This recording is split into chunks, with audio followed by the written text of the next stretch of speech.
ako dyan mamaya. Oo. Uy, pag na-upload yung cellphone nyo, ganito lang ang gawin nyo. Pumunta ka sa settings, yan, pumunta ka dyan. Pindutin mo tong factory. Yan, bumili ka ng itlog, 3. Okay na yan. So ngayon, pag hindi pa rin gumana, ito naman ang gawin ng paraan. Ha?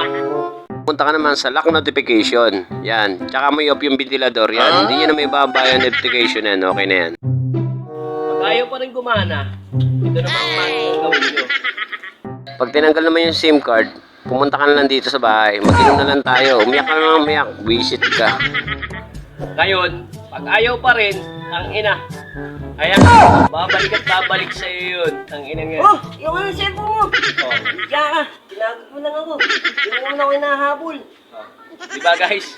Sabi ko sa inyo eh. Ganyan lang gawin nyo. Effective yan. Diba?